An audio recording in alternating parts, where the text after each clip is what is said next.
Conoces a Spider-Man y todos sabemos muy bien quién es Peter Parker, optimista, el vecino amigable. Bueno, no es este el caso. Spider-Noir es Ben Reilly, interpretado ni más ni menos que por Nicolas Cage, un detective en un mundo oscuro, un hombre ya cansado de ser un superhéroe, pero que igual de vez en cuando necesita ponerse el traje.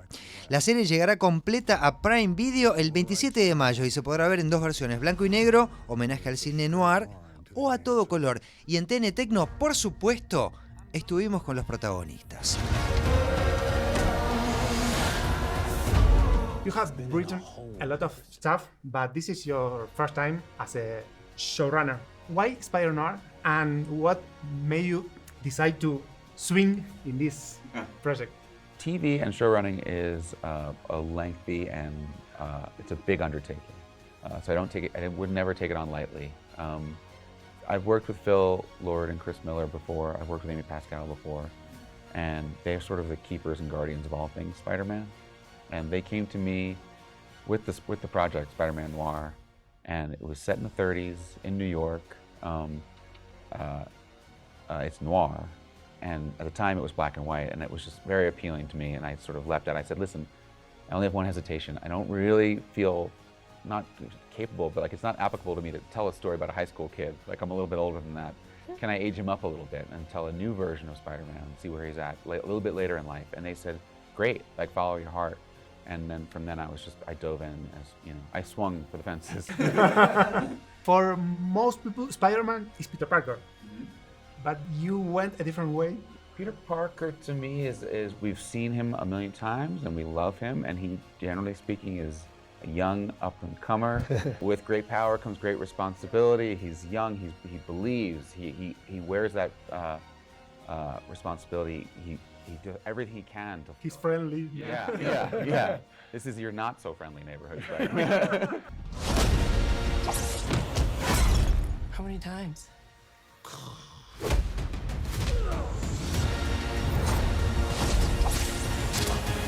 I watched the first episode in black and white, and when Kat starts singing in the nightclub, I feel like I was watching a noir film, an old film. It was great. How did you approach that character and that song specifically?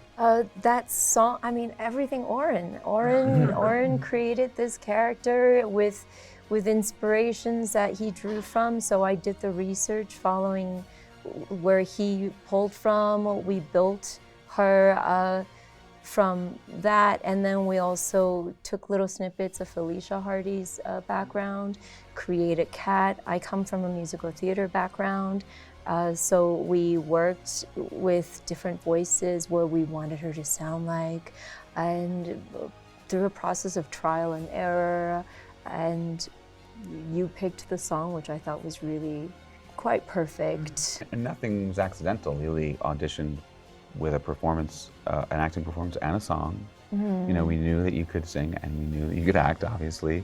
And then it's finding the right song for you, right? We wrote, Dream a Little Dream is period appropriate, but we wanted a version that would feel both period appropriate and then modern. We worked with the producer, Oak Felder, and put that song right, like, in your sweet spot. or scary spot. Scary spot, but you crushed it. Shaq, film noir runs in your blood because of your grandfather, right? Acting in this show, did you feel like an extra layer of like pressure, or it felt like coming home? I'd say far more coming home. By the way, can we also say great t-shirt? Yeah, great Yes. I mean, awesome, coming prepared, I love it. That's a great t-shirt. I think there was a comfort to it. I don't know what I mean so much by that, but when I approached the character, I first got sent the character, I felt a level of comfort or a relation to Flint that I feel rarely but very specific on certain roles. And they're usually the roles that you say, it's not, it's my role. Like no one else, you'd be wrong to cast anyone else. That type of feeling. So that was so great about that is, there was an homage to a lot of these, the wonderful noirs that have come before, Maltese Falcon being obviously one of them, and my granddad's relationship with Bogey, and Yeah, I was played those films from before I could, walk, basically. They were sort of playing in the background. My father was good at a few things with me, but that making me watch movies was one of the good ones. So what are you waiting for? May the best man live. This is how it ends. You won an Emmy recently, like a good man in a corrupt world. Yeah. Does ring any bell Yes. in the show? Absolutely. This character?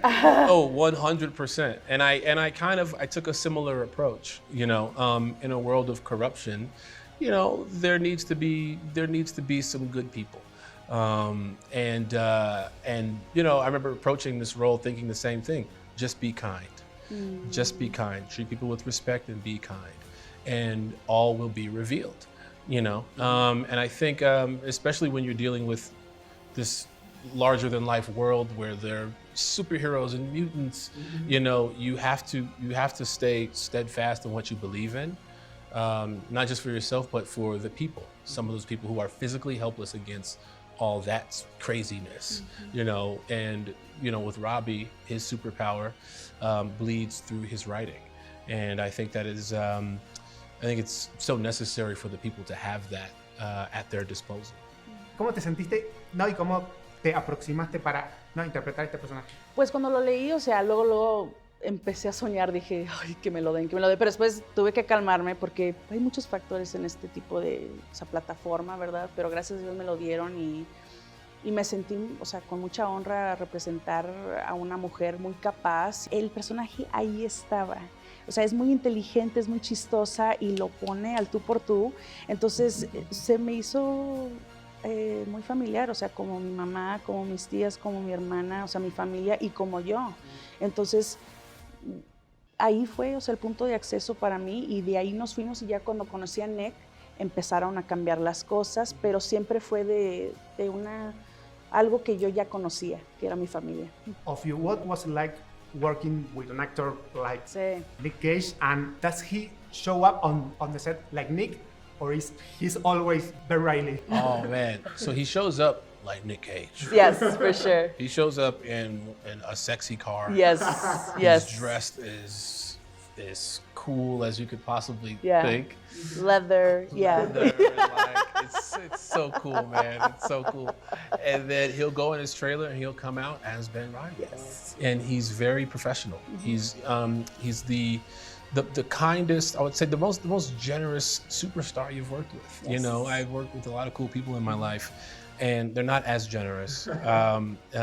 Not to say that it's a problem, because we're all professionals, but with him, he kind of goes out of his way he wants to ease the tension on, because he knows everyone's staring at him. He knows he's Nick Cage, and he wants to make sure we're all, comfortable to perform the characters the way we want to perform them. Amphibian monsters on the loose. Amigos, terminamos el programa y esperamos que lo hayas pasado bien. Acordate que puedes ver este y todos nuestros programas en Rabioso 8K en youtube.com/TNTecno, que es lo mismo que entrar a tntecno.tv. Nuestras existencias digitales están desperdigadas por las redes. Somos los nerds de la tele y creamos contenido para ti. @Bimayer es el señor, @Santiago Dorego soy yo desde hace como 52 años. @Azagalski, @Silvina Rossi también están generando contenido para vos. Nos vemos la semana que viene con un poquito más de TN Tecno. Tu momento nerd de la semana. Chao. Sí.